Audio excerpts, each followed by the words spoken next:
Mesdames, Messieurs, bonjour, bienvenue dans cette nouvelle émission proposée par votre chaîne A-News Workwell. Workwell et vous, c'est son nom, sera votre rendez-vous actu et découverte avec des rencontres et des sujets liés bien sûr à l'écosystème immobilier, environnement de travail. Je vous présente tout de suite mes invités.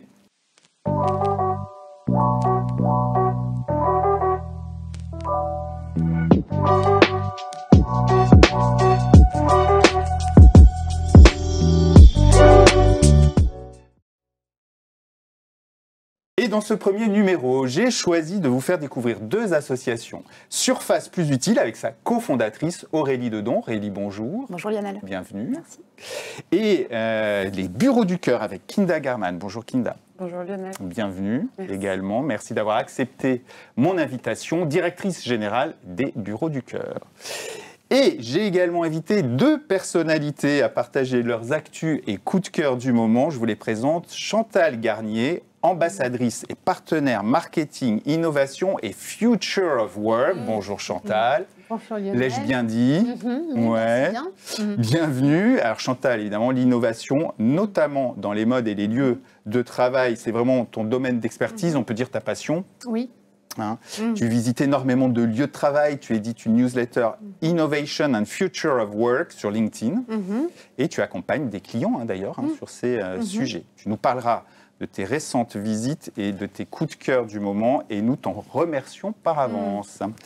Et puis j'ai invité également une habituée de nos plateaux, en la personne de Claire Touffet, chef de rubrique Santé Sécurité aux éditions Lefebvre d'Alloz. Bonjour Claire. Bonjour Lionel. Bienvenue. Merci pour l'invitation. Non, merci d'avoir accepté. Bien sûr, avec toi, nous verrons quelques actus fortes intéressantes relatives aux baux commerciaux. Aïe, aïe, aïe.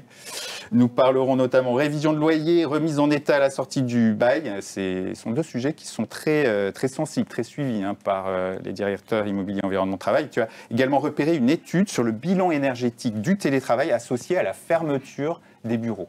C'est ça ?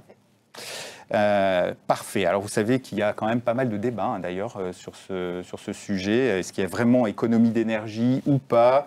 Réponse avec Claire dans un instant. Mais pour démarrer notre émission Workwell et vous, on ne va pas tout de suite attaquer les petites milliardises, mais vous voyez qu'on est quand même bien reçus sur le plateau. Je vais me tourner vers Aurélie Dedon. Aurélie, je le disais en intro, tu es cofondatrice d'une association qui s'appelle Surface Plus Utile, qui a pour but de rassembler les acteurs de l'économie sociale et solidaire, ceux de l'immobilier, les décideurs publics, afin de développer des espaces économiques de la transition dédiés aux acteurs d'intérêt général. Aurélie, c'est quoi ces espaces économiques de la transition que vous souhaitez développer ? Alors Surface Plus Utile, c'est une association qui est assez jeune, qui est née en avril 2023 et qui part de trois constats. Le premier constat, et je pense que ça ne vous étonnera pas, c'est le constat de la vacance tertiaire qui est de plus en plus importante. Alors la vacance d'activité au sens large, mais voilà, notamment en Ile-de-France, on est très touché par la vacance tertiaire. Presque 5 millions de mètres carrés, je crois. Exactement. Donc il y a une vacance qui s'installe, et qui s'installe, on pense, et beaucoup d'analystes le pensent, de manière structurelle. Pourquoi ? Parce qu'il y a des changements profonds liés au télétravail, aux nouveaux modes de travail, mais aussi parce qu'on atteint un pic démographique, et donc à long terme, on est peut-être pas seulement dans une crise, mais dans une sorte de changement structurel de l'occupation des lieux de travail, et donc une vacance tertiaire qui s'installe, qui est importante. Donc ça, c'est le premier constat.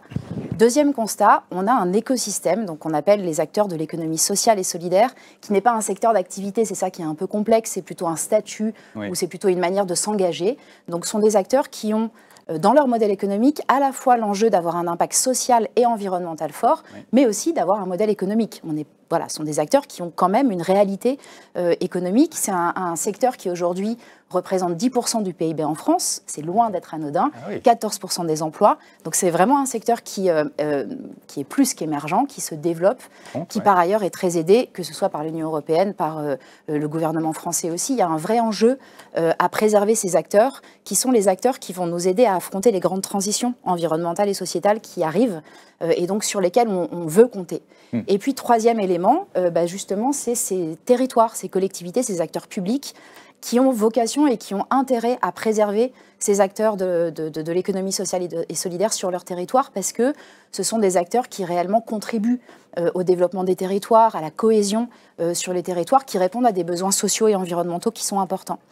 Et alors, nous, chez Surface Plus Utile, on milite justement pour réserver des espaces d'activité logistiques, tertiaires, commerciaux, à ces acteurs qu'on appelle acteurs de la transition, parce qu'au-delà de cet écosystème de l'ESS qui est structuré, on parle vraiment de ces acteurs qui ont un enjeu à l'échelle du territoire, et ça peut aussi être les micro-entreprises, les artisans locaux, les commerçants locaux.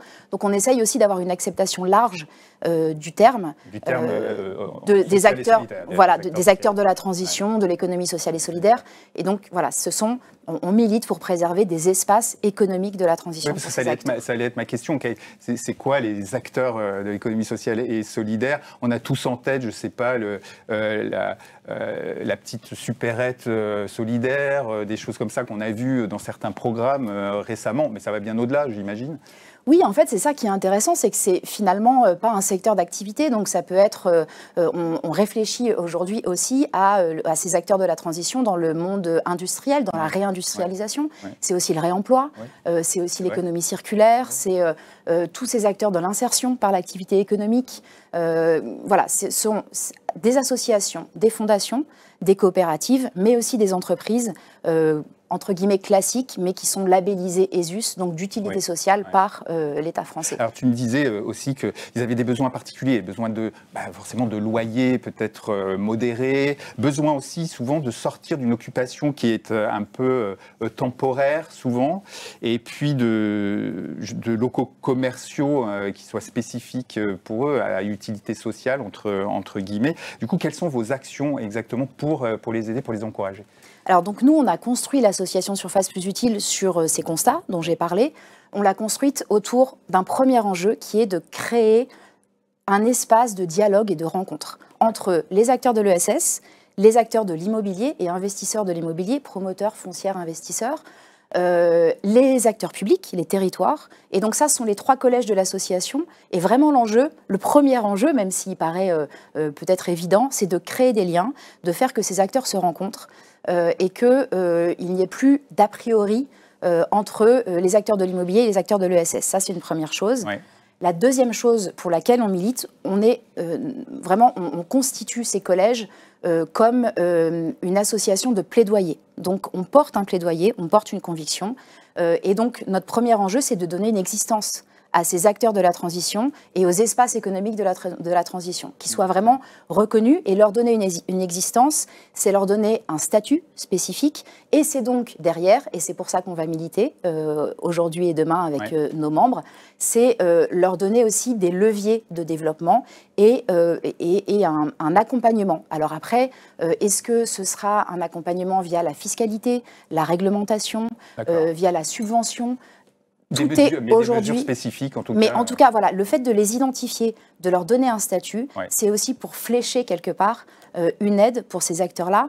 Il y a une image, c'est pas celle-là, mais il y a une image qu'on aime bien, qui est le fait de dire que ce sont des acteurs pour qui le poids de l'immobilier est très fort. Alors il l'est pour beaucoup d'entreprises, on en a bien conscience, mais pour ces acteurs de la transition encore plus. Et donc finalement, ce poids de l'immobilier dans leur modèle économique, ça les empêche d'investir, de se développer et de recruter. Et c'est vraiment pour ça qu'on milite, c'est pour qu'ils puissent se développer et qu'on allège ces acteurs-là, le poids de l'immobilier qui est trop important. Ah oui, compris. Donc, on voit ici à l'écran les membres de l'association. Vous avez combien de membres aujourd'hui? Alors, certains des membres, parce qu'on a énormément de membres. Donc, on a des membres qui sont des acteurs de l'immobilier, des investisseurs immobiliers. Parmi nos premiers membres que vous voyez là, BNP, Novaxia, SNCF Immobilier, beaucoup d'autres acteurs qui sont en train de nous rejoindre, des membres qui sont plutôt des membres des territoires et donc des membres de l'économie sociale et solidaire, des grandes fondations, des têtes de réseau. Alors on a soit des adhérents, soit des partenariats, mais en tout cas on mobilise de manière très large. Et très concrètement, on organise des temps d'échange, des ateliers, des moments de réflexion commune, des événements. On mobilise aussi nos acteurs. Par exemple, on a le grand plaisir d'avoir été sélectionné par l'ADEME dans le cadre d'un appel à commun. Donc nous, association. Et en fait, l'objet de cet appel à commun, c'est de construire ce qu'on a appelé un atlas des espaces économiques de la transition. Parce qu'on se dit, la première marche dans cet objectif, c'est déjà de les identifier, d'objectiver leur place sur les territoires. Et donc, grâce à l'ADEME qui nous soutient et grâce à tout un écosystème parmi nos adhérents, on répond à cet appel à commun. Donc, appel à commun, donc ça veut dire que tous nos travaux vont être complètement ouverts sur une surface ouverte construite par l'ADEME pour créer cet atlas. Et donc là, très concrètement, nos membres, on les mobilise, on les sollicite, on leur demande de participer avec nous pour construire l'outil qui correspond à leurs besoins. Alors, on parlait de cette fameuse vacance. C'est vrai que c'est un sujet important en ce moment dans l'immobilier d'entreprise, dans l'immobilier d'activité. Tout le monde se demande ce que vont devenir tous ces immeubles vides ou à moitié vides. Tu disais que pour toi, ça peut durer, ça peut devenir structurel. Du coup, est-ce qu'il pourrait justement convenir à des acteurs de l'économie sociale et solidaire? Est-ce que vous étudiez cette possibilité? Ouais. Exactement. En fait, pour nous, tout l'enjeu, c'est de se dire, il existe évidemment des choses aujourd'hui. Tu parlais tout à l'heure des tiers-lieux, de l'occupation temporaire, il y a des foncières solidaires, il y a des solutions qui existent. Pour nous, l'enjeu, c'est massifier, parce qu'elles ne sont pas suffisantes aujourd'hui pour répondre aux besoins des acteurs de l'ESS, et pérenniser. Et ça répond un peu à ta question, mais j'y reviens après, mais pérenniser parce que finalement, même si l'occupation temporaire répond à un vrai besoin, sont des acteurs qui sont très ancrés sur les territoires, qui ont une durée de vie très longue, beaucoup plus longue que beaucoup de start-up ou jeunes entreprises, et qui ont donc la volonté de s'ancrer de manière pérenne sur les territoires. Alors ensuite, quel est le rapport entre la vacance et les besoins de ces acteurs-là?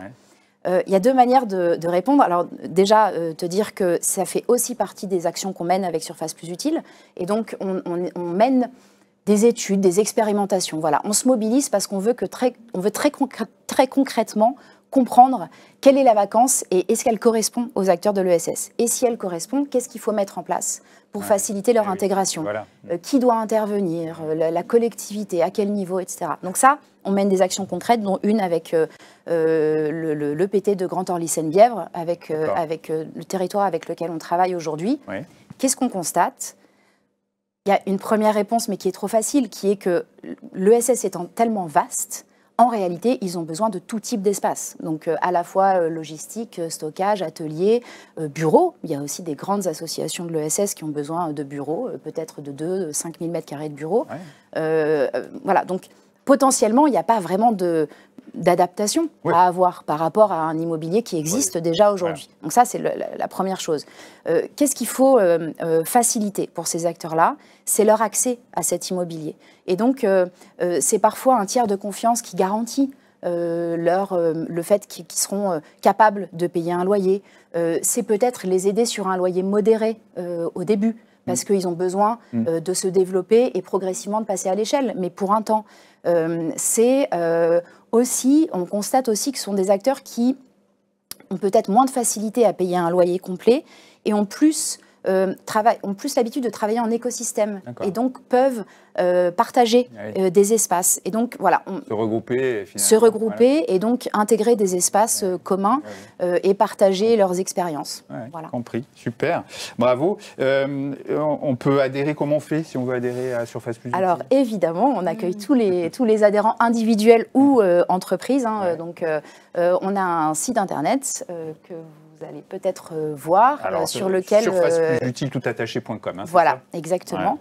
Sur lequel vous pouvez adhérer donc, dans l'un des collèges de manière assez rapide. Néanmoins, on a un mail contact@surfaceplusutile qui vous permet aussi de nous contacter. C'est toujours intéressant d'avoir un échange avec les personnes qui souhaitent intégrer l'association. Comprendre comment... on est vraiment dans quelque chose de très mutuel. Donc, comment vous, en tant qu'organisation ou adhérent individuel, vous pouvez contribuer aux actions de l'association. et puis comment nous aussi on peut nourrir des réflexions d'acteurs en interne qui veulent se poser des questions, parfois juste à l'échelle d'un espace qui est vacant dans un immeuble sur lequel on a peut-être un peu de place parce qu'il y a moins de monde qui vient tous les jours. Et comment je peux faire pour ouvrir cet espace à une association qui est sur mon territoire et donner un peu de sens à ce que je fais au quotidien dans mes bureaux. L'appel est lancé parce que j'en entends beaucoup des situations que tu viens de décrire. Et il y a quand même des surfaces qui pourraient trouver preneur auprès d'acteurs de l'économie sociale et solidaire. Donc, garde ça dans un coin de la tête, Kinda, qui est directrice générale du Bureau du Cœur. Tu connais ces surfaces plus utiles, hein, j'imagine, l'initiative. On connaissait l'initiative aussi parce qu'on est membre de la même coalition. Donc aujourd'hui, on a une coalition de différents acteurs de l'ESS. On a plusieurs points communs. Le premier point commun, c'est qu'effectivement, on utilise un foncier vacant. Donc ces espaces qui sont non utilisés, voire sous-utilisés.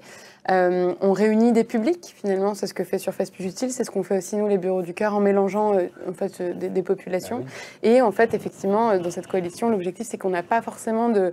j'ai envie de dire, de législation qui favorise l'émergence de nos dispositifs. Et donc, c'est aussi un des axes qu'on travaille collectivement avec Surface Plus Utile. C'est comment est-ce que finalement, on encourage une législation, on développe une législation qui pourrait favoriser l'émergence de dispositifs comme les nôtres qui, en fait, utilisent un foncier existant pour le mettre à disposition de différents publics. Ça, c'est le scoop de l'émission. Donc, le lancement d'une coalition pour lutter contre l'immobilier vacant, c'est ça, contre l'immobilier vide. Ouais. Et on a donc une soirée de lancement le 3 avril à la Gaîté Lyrique, en soirée. Donc, on y lieu sympa en plus. C'est clair. D'accord. 3 avril, ce sera l'occasion de pouvoir justement s'inspirer. On a des invités qui vont pouvoir nous montrer aussi ce qu'ils ont fait sur différents leviers du gaspillage. Donc, nous, ce sera sur le gaspillage immobilier, mais on aura Lucie Bage de Too Good To Go qui a travaillé sur le gaspillage alimentaire. On aura Maud Sarda d'Emmaüs qui travaille sur le gaspillage de mobilier. Donc voilà, c'est toutes ces personnes qui vont pouvoir nous inspirer aussi et fédérer, donc démarrer en tout cas cette coalition. Ah, donc on sait ce qu'on fera le 3 avril. Prochain, on sera à la Gaîté Lyrique. Alors je disais, Kinda, directrice générale du Bureau du Cœur. Alors les Bureaux du Cœur, c'est une association qui émerge courant 2018-2019, c'est ça ? Oui, l'idée a émergé à ce moment-là, mais elle a pris un peu plus de temps à prendre racine. Ah ouais, c'est ça, d'accord. Alors elle part du constat qu'il y a plus de 300 000 personnes qui dorment dans la rue dans notre pays, tandis que les bureaux, eux, sont vides à 70% du temps, et notamment, là, évidemment, la nuit, le week-end. Du coup, plusieurs dirigeants, alors si j'ai bien lu, tous issus du centre des jeunes dirigeants de la région nantaise, c'est ça ? Exactement. Imaginent développer l'usage des locaux professionnels en accueil individuel d'urgence lorsqu'ils sont inoccupés. C'est un sacré pari, quand même. Comment est-ce que ça fonctionne aujourd'hui ? Alors, tout à fait, les Bureaux du Cœur, c'est une association qui a pour mission de développer l'accueil de personnes en situation de précarité dans des bureaux d'entreprise lorsque les bureaux sont inoccupés, à savoir effectivement 70% du temps. Aujourd'hui, en France, les bureaux sont occupés maximum 30-45% du temps, vraiment sur un temps long. Et le reste du temps, c'est des bureaux qui ne servent à rien ni à personne, alors que souvent, ils sont chauffés l'hiver et climatisés l'été. Donc, ce constat a été fait par Pierre-Yves Loec, qui est lui-même dirigeant d'une entreprise à Nantes, qui en fait quittait ses bureaux quotidiennement et qui croisait en rentrant chez lui des personnes qui dormaient dans la rue. Mais en fait, comme il nous arrive de le faire quotidiennement, on croise des personnes qui dorment dehors. Et il s'est demandé comment lui, en tant que citoyen, il pouvait aider. Et en fait, il a trouvé cette réponse finalement dans sa posture de dirigeant. Il s'est dit, mais moi, mes espaces sont sous-occupés et je pourrais les mettre à contribution au profit d'une personne que j'accueillerai pendant 3 à 6 mois pour favoriser son insertion. J'ai vu l'histoire, elle est intéressante sur le site, on la voit, parce qu'il y a des doutes au début, il y a des questionnements, il y a se dire est-ce que je fais ça tout seul, il y a besoin aussi d'accompagnement de l'invité, mais aussi de l'entreprise, il y a des risques qu'il faut cerner. C'est intéressant, la démarche, comme tu le disais, elle a mis un certain temps à maturer quand même. C'est vrai que l'idée, elle a émergé, je dirais 2017-2018, et l'association est réellement née en 2020, après toute cette période de réflexion qui a été, je pense, hyper pertinente et très intéressante. Je pense qu'une des forces du projet, c'est que finalement, la racine des Bureaux du Cœur, c'est une racine entrepreneuriale. C'est un projet associatif qui s'est ancré dans un projet collectif, un projet d'entreprise. Et c'est comme ça, finalement, aujourd'hui, qu'on arrive à convaincre d'autres entreprises de rejoindre le mouvement. Oui. Aujourd'hui, on en a plus de 160. Ah ben voilà, ça allait être ma question. On en a plus de 160 qui, chaque soir, ouvrent leurs portes à des personnes en situation de précarité. Partout en France. Partout en France et même en Europe, puisqu'on est aujourd'hui présent même à Barcelone, Lisbonne et à Bruxelles, et dans 25 autres villes en France. Ah oui. Le projet des Bureaux du Cœur, il concerne tout autant des PME. Originellement, effectivement, on provient du monde de la PME parce que c'était aussi cette mouvance du Centre des jeunes dirigeants. Mais on a de plus en plus de grands groupes, et notamment Danone, qui a été le premier grand groupe à décider de passer le cap. Et donc Danone accueille dans un bâtiment de 25 000 m², 1600 collaborateurs, une personne. Alors, avec un grand groupe, la question maintenant, c'est comment est-ce qu'on multiplie aussi les accueils sur un site aussi grand. Mais effectivement, en fait, c'est un projet qui est plein de bon sens, puisqu'en fait, c'est des espaces qui ne servent à rien ni à personne. Et qui sont porteurs de sens aussi pour les salariés. Tu me racontais cette histoire de salariés qui se mobilisent pour meubler l'appartement d'un invité. Enfin, voilà, il y a un engagement derrière très fort. Hein. Oui, en fait, finalement, quand on devient Bureau du Cœur, je parle là en termes d'organisation, c'est accepter finalement de se faire un peu transformer en interne, puisqu'en fait, finalement, mettre en place les Bureaux du Cœur, ça ne coûte rien, ça ne demande rien, juste d'installer. Nous, on accompagne sur cette partie d'aménagement, mais donc on installe un canapé convertible, souvent dans un bureau, une salle de réunion, ça peut être une salle de sieste. On demande à ce qu'il y ait une armoire. Donc tout ça, c'est des aménagements qui sont très simples à mettre en place. Le plus compliqué, j'ai envie de dire, ça va être la douche, qu'on trouve de plus en plus en entreprise. Et encore que quand c'est pas le cas, nous, on va aller démarcher ou identifier des associations ou des entreprises à proximité qui pourraient mettre leur douche juste à côté. Et donc, effectivement, mettre en place les Bureaux du Cœur, ça ne demande rien, mais c'est un projet collectif. Derrière ce projet, c'est tout autant de salariés qui vont être concrètement sensibilisés aux enjeux de précarité et qui vont pouvoir en fait s'impliquer au contact de leur invité, ne serait-ce au début que pour partager un café le matin quand l'invité va partir et que nous on arrive au boulot, et puis après éventuellement de pouvoir lui proposer de relire son CV, puisqu'en fait on a tous aussi cette expertise peut-être en tant que recruteur qui avons vu des CV passer, faire passer un entretien blanc, faire appel à son réseau si jamais la personne cherche un emploi dans un secteur qu'on connaît. Et c'est plein de petites choses, c'est toute une chaîne de solidarité qui s'installe en entreprise et qui est réellement transformatrice pour la structure. Mais quand même, je me demandais comment réagissent les entreprises, les entrepreneurs ou les salariés quand vous venez leur proposer, leur expliquer le concept. Comment vous les rassurez en fait? Alors tout d'abord, il faut savoir que nous, on ne prospecte pas des entreprises, on ne les démarche pas. C'est les entreprises qui entendent parler des Bureaux du Cœur et qui viennent à nous, puisque nous, donc, on les accompagne grâce à un réseau de bénévoles. Donc c'est des bénévoles qui les accompagnent, mais donc qui ne font pas cette partie de prospection. Et puis parce que aussi, il faut, je pense, cette petite conviction, cette petite flamme intérieure chez le salarié ou le dirigeant d'entreprise qui se dit, en fait, je veux le faire. Et il faut cette motivation première, puisque les premières barrières, c'est important. Les premières barrières, et je pense peut-être même les seuls freins à la mise en place du dispositif, c'est des freins qu'on se met à soi-même, en fait. Enfin, ça demande rien d'autre que de pouvoir s'engager concrètement et de se dire, je vais aller voir mon assureur, je vais aller voir mon bailleur parce que je suis convaincue du dispositif et que j'y crois. Parce que ça nécessite quelques petits ajustements quand même. Exactement. Donc nous, vraiment sur l'accompagnement, on vient tant accompagner sur l'aménagement de leurs espaces. Bon, honnêtement, c'est la partie la plus simple, puisque c'est vraiment conseiller sur les différents éléments qu'il faut trouver et qu'on trouve dans tous les bureaux.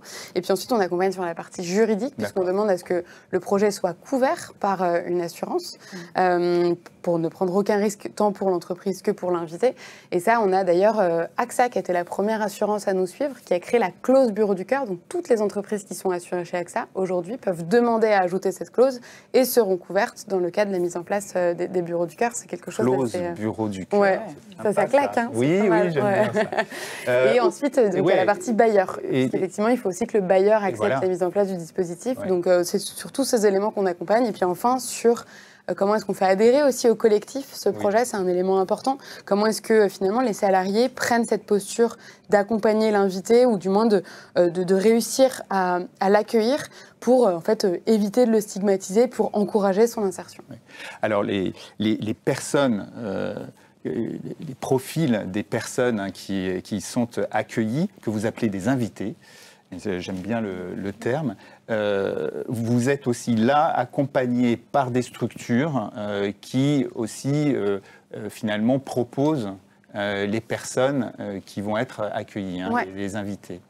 Tout à fait. Nous, notre rôle, il est vraiment d'être un intermédiaire entre trois parties. Donc la première, c'est les organisations hautes. On parle maintenant d'organisations puisqu'on a des entreprises, mais aussi des associations, des organismes publics qui accueillent. Avec donc aussi, la deuxième partie, c'est donc des associations partenaires. Maintenant, on dit organismes partenaires puisqu'on a aussi des organismes publics qui nous redirigent des personnes en situation de précarité.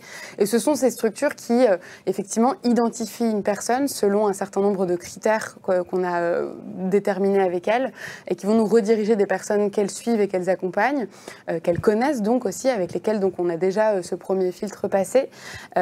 Et qu'elles vont accompagner tout au long de l'accueil pour évidemment favoriser son insertion et puis surtout lui permettre de trouver une sortie pérenne à l'issue de cet accueil de 3 à 6 mois. Voilà.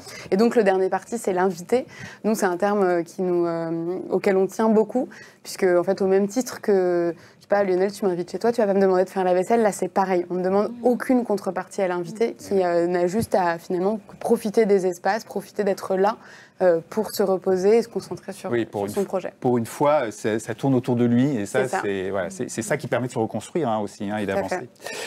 Combien de personnes vous avez accompagnées comme ça depuis 2020 ? On a accompagné 380 depuis 2020 et c'est intéressant de se rendre compte qu'en 2021, donc première année d'activité, on avait accueilli 35 personnes. Là, depuis le début de l'année 2024, on a accueilli à peu près 90 personnes. Donc c'est vraiment un chiffre exponentiel. Puisqu'en fait, toutes les entreprises qui sont... J'ai envie de dire c'est bien et en même temps, malheureusement, mais c'est bien. Quand on voit les enjeux de la précarité, c'est bien, je pense. C'est bien. Et ce qui est intéressant aussi, c'est de se rendre compte que toutes les entreprises qui ont commencé à faire les bureaux du cœur il y a maintenant de ça 3 ans, toutes celles qui nous rejoignent, renouvellent les accueils. Elles accueillent plusieurs fois, en fait. Elles accueillent un premier invité et renouvellent l'expérience. En fait, c'est quelque chose qui s'ancre réellement dans l'entreprise.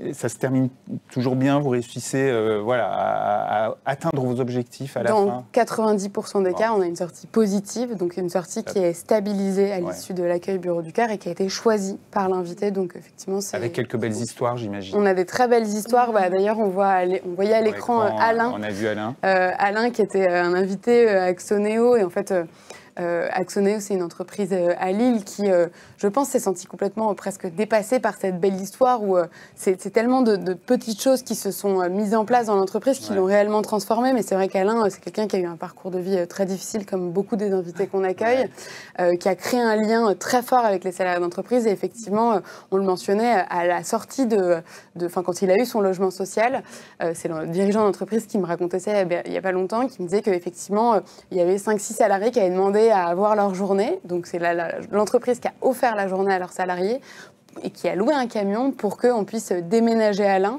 Et en fait, c'est assez sympa parce qu'il y a eu une émission, un reportage France 2 quelques temps plus tard. Et en fait, France 2 est allé visiter l'appartement d'Alain qu'on n'avait jamais vu. Et dans l'appartement d'Alain, Alain explique, ça c'est l'armoire que Marine, salariée d'Axonéo, m'a offerte. Ça c'est le lit de Corinne. Et en fait, il y a plein de petits gestes de solidarité, puisqu'effectivement, après, obtenir un logement social, c'est bien. L'aménager quand on est en situation de précarité, c'est compliqué aussi. Et donc voilà, nous, finalement, on avait juste proposé qu'Alain soit accueilli, et puis derrière, en fait... L'histoire s'est déployée d'elle-même. Exactement. C'est chouette. Super, merci beaucoup Kinda. Chantal, je vois que tu opines du chef parce que tu connaissais les bureaux du cœur, Surface Plus Utile. Je connaissais les bureaux du cœur depuis le début, je crois, effectivement. Et la semaine dernière, j'ai entendu Danone dire qu'ils s'étaient associés. Il en a parlé. Parce que je sais que toi, tu surveilles ces initiatives citoyennes qui engagent les lieux professionnels. Tu avais déjà repéré des initiatives, surtout en lien avec le coworking. Oui, je suis très sensible au sujet de l'ESS, effectivement, et je trouve qu'il y a plein de bonnes idées. Tout à l'heure, j'aimais bien le mot de lutter contre le gaspillage immobilier. Je trouve ça vraiment très pertinent. Et oui, effectivement, moi, j'avais repéré il y a déjà 2 ans, je crois, un coworking dans une maison de retraite. Donc ça, c'est pareil, il fallait juste... C'était dans le sud, du côté de Marseille. À Marseille, les Jardins d'Haïti. Les Jardins d'Haïti, Et il fallait juste y penser, mais c'est juste une excellente idée qui a fusé partout, jusqu'au Québec, en passant par le Luxembourg, etc. Incroyable. Oui, c'est des belles initiatives. Oui, tout à fait.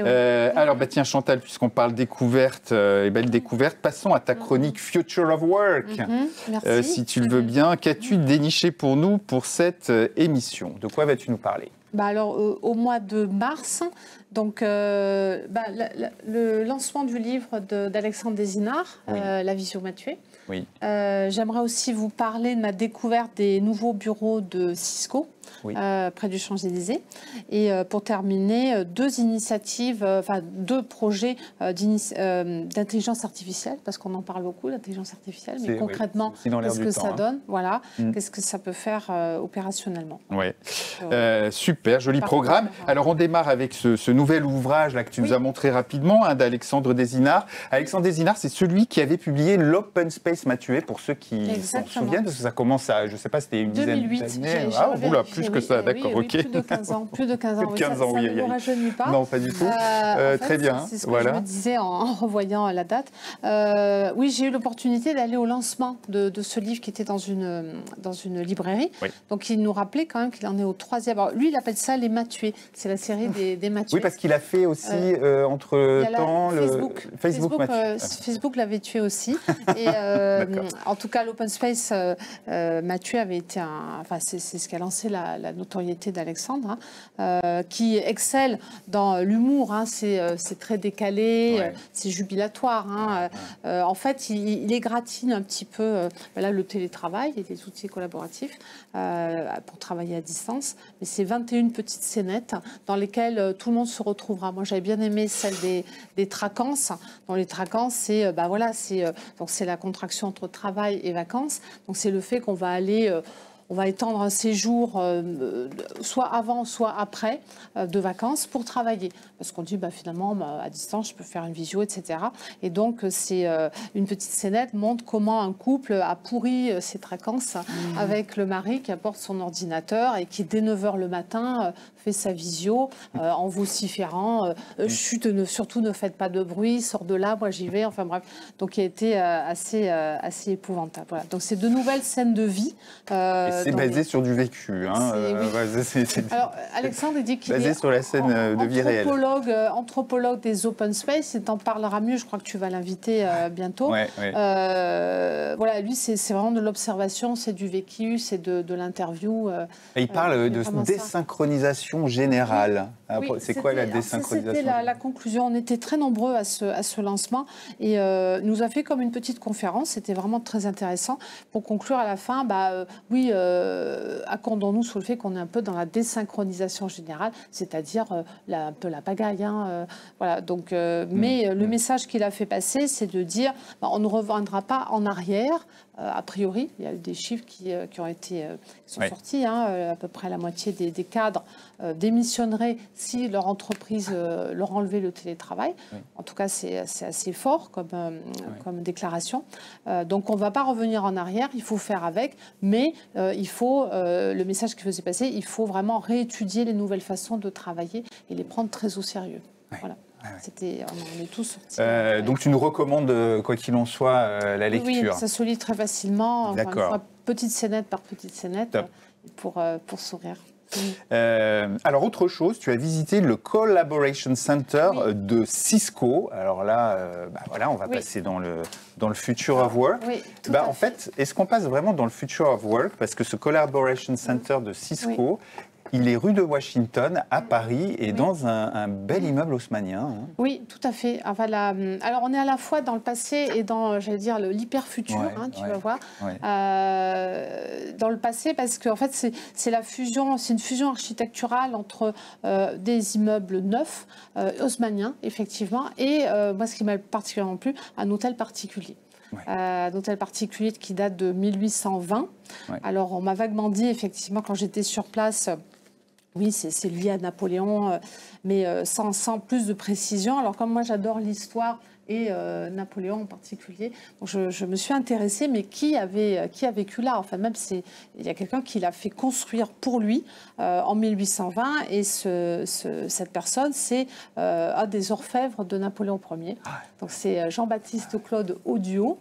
On voit ce grand salon là, dis donc, magnifique. Ça, c'est son grand salon, alors entièrement restauré, rénové, classé, évidemment, marqueterie, boiserie, tableau, miroir, cheminée. J'ai vu des horloges magnifiques aussi, avec un mobilier effectivement plutôt moderne. On voit une salle au fond une table, pardon, autour de laquelle on peut travailler. N'importe qui peut réserver et travailler dans cette salle. Donc c'est une ambiance très particulière, effectivement. Parce que cet orfèvre, et donc c'est la slide suivante, cet orfèvre, c'est quand même celui qui a, alors co-créé, parce qu'ils étaient deux, mais qui a co-créé l'épée qui a servi au sacre du sacre de Napoléon Ier. Alors c'est une épée magnifique, évidemment, tout en or, et qui était ornée de plusieurs diamants. Dans le gros diamant que vous voyez sur la garde, c'est ce qu'on appelle le régent. Donc le régent, c'est toujours un des plus beaux diamants au monde, mais qui a été acheté par le duc d'Orléans à l'époque et qui a circulé à travers les différentes monarchies jusqu'à l'Empire, puisque Napoléon a voulu arborer le régent pour montrer le panache retrouvé de la France. Et qui était le principal joyau de la couronne des rois de France. C'est ça. Qui faisait le lien entre Napoléon et les rois. C'est ça, exactement. Les symboles. Aujourd'hui, il est au Louvre pour ceux qui veulent l'admirer. Mais moi, j'ai trouvé ça vraiment remarquable de se dire, de travailler dans la maison de l'orfèvre. Donc très inspirant, très motivant, sans faire de jeu de mots.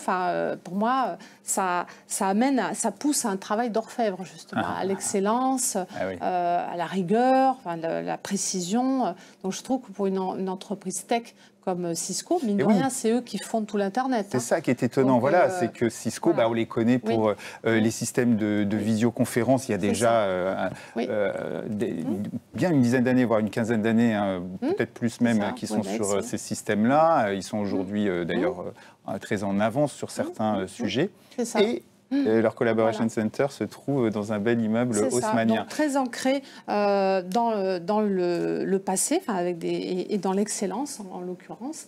Et donc la deuxième chose qui m'a particulièrement plu, que j'ai vu chez Cisco, alors là on rentre dans l'hyper-futur ou l'hyper-modernité, ils m'ont montré deux prototypes, donc c'est Domino et Lumino. Alors Lumino, c'est un grand tableau de bord qui intègre des données sur tous les bâtiments et les collaborateurs. Ils sont en train de tester, mais ils testent chez eux, donc sur tous leurs bâtiments dans le monde entier. Donc on voit en temps réel la consommation d'électricité, la lumière, etc. L'occupation aussi des locaux. Ils ont bien intégré le travail hybride, c'est-à-dire que je sais en temps réel la part de collaborateurs qui travaillent dans les locaux, chez eux ou ailleurs. Il y a les trois dimensions. Donc ça, je trouvais ça très intéressant, tout en temps réel. Et ils ont intégré donc deux intelligences artificielles, la prédictive, qui va faire des suggestions d'optimisation. Donc il va dire, tiens, là, vous pourriez mieux ventiler l'immeuble ou la salle, là, vous pourriez ajuster la lumière, etc. Et Domino, qui est l'intelligence artificielle générative, donc c'est de type ChatGPT, conversationnelle. Alors là, c'est vraiment bluffant. On tape une question dans ses propres mots, en langage naturel, et l'intelligence artificielle nous répond en temps réel, quasi immédiatement, à partir de cette base de données. Et elle donne soit un texte, soit, je l'ai vu de mes yeux vus, soit un graphique. Donc ça, c'est extraordinaire. Par exemple, peux-tu me donner les taux d'occupation de tel bâtiment au cours des 6 derniers mois, par exemple. Et donc, hop, il fait le tableau. Donc ça, c'est quand même assez génial. Et la courbe, excellent. Ça permet à tout le monde de le faire. C'est-à-dire c'est demander à un informaticien ou un analyste. C'est le future of work, comme je l'ai, mais qui conserve un lien avec le passé. C'est très intéressant. C'est vraiment une trajectoire qui est vraiment Alors justement, sympa. Comme tu parles d'intelligence artificielle, justement, tu as repéré aussi tes coups de cœur aussi du mois au dernier trophée Work Night. De quoi s'agit-il ? Oui, alors pareil, je suis très sensible à ça parce qu'encore une fois, tout le monde en parle, mais concrètement, qu'est-ce que ça donne ? On commence à voir, ça y est, les applications. On commence, mais c'est vrai que c'est quand même très récent. Donc, c'est la slide suivante. Donc, là, c'est Almelia. Alors, c'est un projet, une innovation qui a reçu 2 récompenses la semaine dernière à la Work Night. C'est un ancien de Sanofi, que tu connais, Lionel, d'ailleurs, qui est derrière Frédéric Prévost, projet. Absolument. Voilà, Frédéric Prévost, qui a eu la gentillesse de me faire une démo aussi. Donc ça, c'est assez bluffant. Alors lui, il propose ce qu'il appelle un concierge virtuel. C'est-à-dire, vous prenez en tant que collaborateur, vous vous baladez dans vos bureaux et vous parlez à votre smartphone. Donc c'est avec la voix. vous demandez, vous posez une question à votre smartphone, à ce concierge virtuel, qui va vous répondre également par la voix. Par exemple, où se trouve telle salle, est-ce que je peux réserver telle salle, là il fait trop chaud, il fait trop froid, tu peux baisser la clim, augmenter le chauffage, je voudrais un taxi, comment je fais, où est-ce que je peux manger un petit bout, voilà. Et donc vous avez ce concierge virtuel. Almelia. Il s'appelle Almelia, voilà. Alors évidemment, disponible 7 jours sur 7, 24 heures sur 24, et, ça, dans toutes les langues. Concierge virtuel et dans toutes les langues. Oui, ça c'est une concierge virtuelle, ne dort pas. Il ne dort pas, voilà, c'est ça, il ne dort pas, et dans toutes les langues, donc on peut imaginer pour les visiteurs qui viennent de l'étranger. Et oui, dans un contexte international, oui, bien sûr. Ça va tout changer. Alors Almelia, très bien, et on va suivre ça de près, parce qu'effectivement, le vocal, j'y crois aussi. Oui. Et un autre sujet avec Moodia. Alors Moodia, c'est quoi? C'est l'autre slide. Alors là, on est plus dans le visuel. Oui. C'est Upside qui fait ça, donc on connaît aussi Guillaume, de Guillaume Savard. Alors eux, c'est une appli maison qu'ils ont développée pour eux, pour leur propre service. Et c'est génial, c'est basé sur Midjourney. Donc ça permet à leurs architectes de faire des mood boards très rapidement avec Midjourney. Ouais. Bien plus rapidement qu'avant. Et surtout, ce que j'ai trouvé intéressant, c'est que quand ils sont en présentation chez le client, ils peuvent interagir en temps réel pour adapter justement ces mood boards. C'est-à-dire si effectivement, c'est pas la couleur, c'est pas le bon emplacement, c'est pas la bonne matière, on va pouvoir l'adapter en temps réel et ressortir de la réunion avec le produit quasi fini, quoi. Ah oui, ça c'est un changement, parce qu'en termes d'interactivité, de réactivité par rapport aux attentes clients, c'est vrai que plus vite et mieux, c'est ça qui est remarquable. Incroyable. Donc ça, c'était vraiment les deux innovations IA remarquées la semaine dernière. Excellente innovation. Merci beaucoup, Chantal. Tu reviens quand tu veux, évidemment. Bien. Tu as ta place dans l'émission Workwell et vous. Et pour nous faire part de tes découvertes et de tes coups de cœur, comme ça, on adore. On va revenir à des choses beaucoup plus prosaïques avec toi, Claire, mais néanmoins fort utiles, je tiens à le préciser, avec donc quelques jurisprudences que tu as repérées pour nous, qui vont intéresser au plus haut point, j'en suis sûr, nos auditeurs, puisque, alors je rappelle quand même avant que vous éditez donc aux éditions Lefebvre d'Alloz, tiens, on va le voir à l'écran, le guide services généraux et environnement de travail. Le guide services généraux environnement de travail, c'est 265 fiches pratiques, 67 modèles de documents mis à jour régulièrement, incroyable. Une mine d'infos indispensable pour tout responsable services généraux environnement de travail. Et un gros boulot pour les équipes Lefebvre d'Alloz. On ne s'ennuie pas, ce qui est très bien. Parce que dis donc, c'est énorme, c'est une masse d'infos incroyable. Alors on démarre, Claire, avec des jurisprudences qui concernent, alors je le disais, le bail commercial, sujet de préoccupation majeure, pour ne pas dire plus, pour tout gestionnaire immobilier qui se respecte. Première jurisprudence qui concerne le formalisme de la demande en révision de loyer. Alors en ce moment, c'est l'actu pour pas mal de professionnels, avec les hausses actuelles d'une part, la révision des surfaces avec le développement du télétravail, on en a parlé, le rapport de force plutôt favorable aux locataires pour une fois d'autre part. On assiste à de nombreuses demandes de révision du montant des loyers. Qu'est-ce que tu as repéré sur ce sujet? Alors tout d'abord, Lionel, le Code du commerce précise que la demande en révision doit être formée soit par le bailleur ou le locataire, mais soit par exploit d'huissier, en acte d'huissier, qui est l'huissier délivre un acte, ou par lettre recommandée avec accusé de réception. Ça, c'est ce que dit le Code du commerce. Et la jurisprudence, elle est très stricte quant à ce formalisme. C'est ce que vient illustrer l'arrêt que j'ai retenu de décembre 2023. Puisque dans cette affaire, le bailleur avait révisé le loyer, mais sans faire cette demande par lettre recommandée avec accusé de réception, qui était pourtant prévue au bail. C'est le bailleur qui a révisé le loyer de manière unilatérale, et le locataire a, pendant plusieurs années, payé ce loyer révisé. Au décès du bailleur, ses héritiers, pour des loyers qui étaient échus mais non payés par le locataire, font ce qu'on appelle délivrent au locataire un commandement de payer avec clause résolutoire pour obtenir les règlements des loyers échus. C'est très juridique. Toujours avec les décisions de justice. Sauf que le locataire, il assigne le bailleur en contestation de ce commandement de payer et il veut le remboursement des trop payés de loyers du fait de la révision des loyers qui a été pratiqué depuis plusieurs années. Et qu'il n'avait pas accepté, c'est ça? Et qui avait été fait, mais qu'il n'avait pas accepté dans les règles. Dans les règles. La Cour d'appel, elle fait droit à la demande du locataire. Puisque pour elle, en effet, il n'y a pas eu le respect de l'envoi du formalisme qui était nécessaire. Ouais. Le bailleur, il vient arguer, enfin les héritiers du bailleur décédé viennent arguer du fait que, étant donné qu'il avait payé les loyers, il y avait une acceptation tacite de cette révision du loyer. Mais la Cour de cassation confirme l'arrêt des juges du fond. Pour elle, la demande n'a pas été faite en bonne et due forme, au regard du contrat et du code du commerce. Donc, il ne peut pas y avoir d'acceptation tacite. Il n'y a pas d'acceptation tacite. Donc, paiement du trop perçu de loyer toutes ces années. D'accord. On est bien dans le cadre du bail commercial. Hein. C'est le bail commercial. Oui, très bien. Donc, il faut envoyer la lettre recommandée, c'est ça? Soit c'est expédié, soit lettre recommandée. Là, dans le bail, c'était précisé lettre recommandée avec accusé de réception. Il aurait fallu respecter ce formalisme pour que la révision du loyer soit faite. Non, pour le coup, la Cour de cassation, c'est pas étonnant finalement. Non, la solution est logique, mais elle a ça a le mérite. D'être dit clairement. C'est ça. Alors, autre sujet, mais donc point de vigilance quand même sur ce formalisme. Hein. Avec le bail, de toute façon, le formalisme est toujours de rigueur. Une joie sans cesse renouvelée. Alors, autre sujet de préoccupation majeure pour les locataires, la fameuse clause de remise en état d'origine lors du départ du locataire. Alors, qui est souvent à l'origine de mauvaises surprises, j'en ai entendu souvent parler, et puis de quelques contentieux aussi. Là aussi, tu as repéré une jurisprudence intéressante qui date de novembre 2023. Novembre 2023, exactement. Il faut savoir que le Code civil vient dire qu'il y a un état des lieux qui est dressé à l'entrée dans les locaux. Le principe, c'est comme pour un bail, d'ailleurs, dans la vie de tous les jours, pas que le bail commercial, mais le locataire doit rendre les lieux dans l'état dans lequel il les a pris.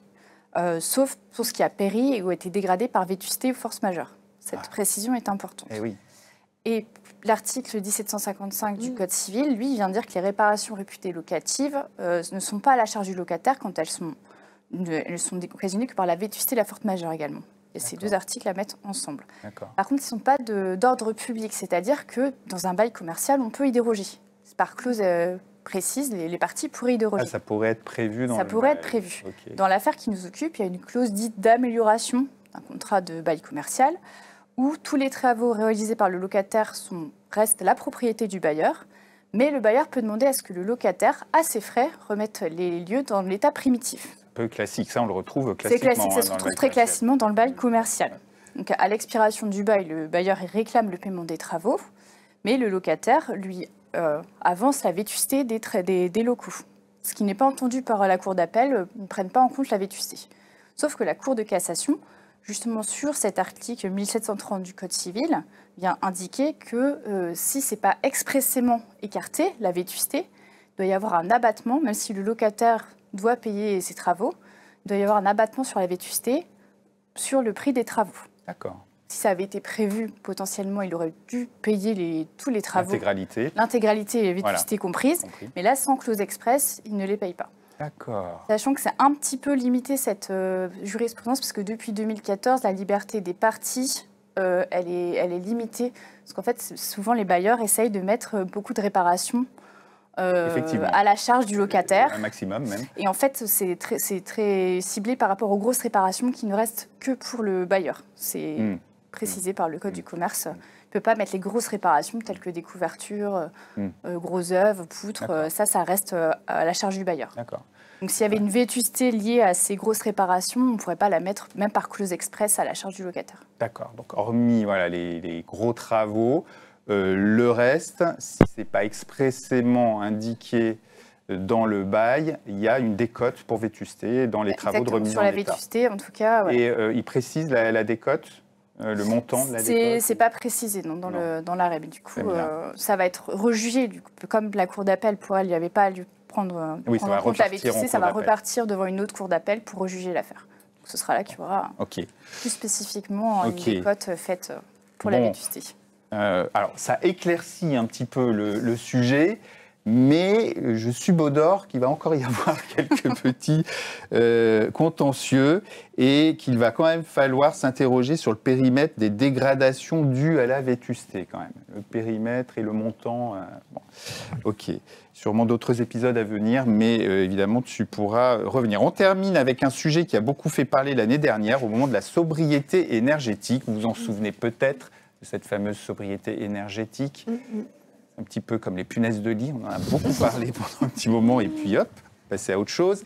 Quel est l'impact environnemental réel d'une fermeture de locaux ? Alors, je me souviens, à l'époque, il y avait ceux qui estimaient un gain immédiat d'au moins 10% de la facture des consommations énergétiques. Ceux qui disaient s'attendre à un gain nul. Ceux qui disaient, ben non, en fait, ça allait même être négatif parce que le redémarrage des installations, eh bien, ça consomme beaucoup le lundi matin ou le jour où on rouvre.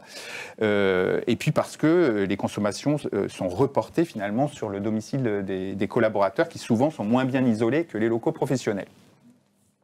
Bref, tu as repéré une étude qui fait le point sur ce sujet. Qu'en est-il finalement ? En effet, c'est une expérimentation qui a été menée par l'ADEME et le ministère de la Transition écologique sur l'hiver 2022-2023, oui, avec l'appui de l'Institut français pour la performance du bâtiment et un consultant, sur 9 sites de bureaux en France métropolitaine, avec des activités télétravaillables, et également avec 119 volontaires qui télétravaillaient chez eux. Oui. Ça a été donc limité France métropolitaine à activités tertiaires et pour le télétravail, les logements uniquement où il y avait un chauffage des consommations de gaz et d'électricité. D'accord. Donc pour donner les 9 sites de bureaux, 3 en Ile-de-France, 3 à Paris, 3 en province. Ça donne quand même pour avoir un panel. Ouais. Et ces sites ont été mis en sommeil au total pendant 4 jours autour du 1er janvier 2023. Avec des fermetures partielles ou non. On verra par la suite ce que ça a pu donner. Et les volontaires ont permis qu'on regarde leur consommation, Linky ou Gaspard, à leur domicile, oui, pour voir justement les jours où ils étaient en télétravail ou non, oui, quels pouvaient être les impacts pour avoir l'effet rebond. Oui. Donc l'objectif, c'était vraiment de mesurer le bilan énergétique du télétravail en l'associant à la fermeture de sites de bureaux, oui, et déterminer les conditions dans lesquelles c'était le plus optimal. Donc on a à la fois sur le tertiaire, pour voir s'il y a des énergies au niveau du bâtiment, le transport au travers des économies qui sont réalisées du fait des transports évités, oui, et donc le résidentiel avec le suivi des volontaires. Ce qui ressort de l'étude, oui, c'est que l'économie est fonction de la fermeture totale ou partielle du site. Puisque s'il y a une fermeture totale avec un jour de week-end adossé un vendredi ou un lundi, donc 3 jours de fermeture au moins, l'économie peut être entre 25 à 35% d'économie d'énergie par télétravailleur et par jour. Tout en tenant compte de tous les effets, c'est-à-dire transport évité, consommation chez le télétravailleur, etc. En prenant en compte ces trois aspects. Okay. A contrario, si le site est encore partiellement ouvert, les économies sont moindres puisqu'il y a encore du chauffage, consommation d'énergie, chauffage et d'électricité. Ce qui est souvent le cas, non ? Je ne sais pas, on peut pas fermer entièrement un site. Je ne sais pas s'il y a des serveurs informatiques, on peut pas tout fermer, enfin je ne sais pas. Tout dépend de l'activité. Et c'est ce que aussi, j'anticipe un petit peu, mais on peut aller là-dessus, oui, l'ADEME donne un mode opératoire pour voir si on peut fermer totalement ou pas ces sites. Il faut voir si ça vaut le coup aussi, de manière environnementale, de fermer, et si on peut, parce que mine de rien, si on est mono-occupant ou multi-occupant, on ne va pas forcément pouvoir faire une fermeture totale. C'est sûr. Y a-t-il un intérêt du coup à fermer totalement le site ? C'est pas forcément le cas. Donc il faut étudier, c'est pas applicable à tous les sites de bureaux. Et c'est même ce que dit l'ADEME, c'est que le bilan énergétique global du télétravail pour elle, il est positif, mais avec des variations selon les sites étudiés. Parce que c'est comme pour le transport. Le transport, il a un poids important, mais surtout dans les zones périurbaines et rurales, finalement, puisqu'il y a des déplacements longs avec potentiellement l'utilisation de la voiture. Et là, c'est sur cette mesure-là qu'il va y avoir une économie d'énergie. Oui, bien sûr, c'est moins le cas si on prend les transports. Alors qu'en zone urbaine, ça va plutôt être la mise en sommeil des bureaux qui va permettre l'économie d'énergie. Oui. Et alors, j'ai vu qu'il y avait aussi l'effet rebond qui était calculé, c'est-à-dire de combien finalement la consommation augmente chez le particulier, chez le télétravailleur. Donc, sur le panel de volontaires, donc il y avait 119 volontaires et finalement des données exploitable quand on creuse dans le bilan de l'expérimentation, 62 personnes, c'est 8%, soit 2,2 kWh par jour par télétravailleur. Oui, quand même. Oui. Non, mais voilà, on se posait souvent la question de savoir, parce que ça peut compter aussi dans la prise en charge des entreprises. Hein. Il y a aussi ce sujet de la prise en charge. Il y a la prise en charge, et donc ça peut être dans l'accord télétravail, voir s'il y a une indépendité ou non. Donc là, c'est le résultat de négociation. Oui, mais bon, là, l'étude donne un chiffre quand même, donc c'est intéressant. Ça donne une idée. Et juste comme je t'indiquais, il y a le mode opératoire qui est proposé en plus de ce bilan.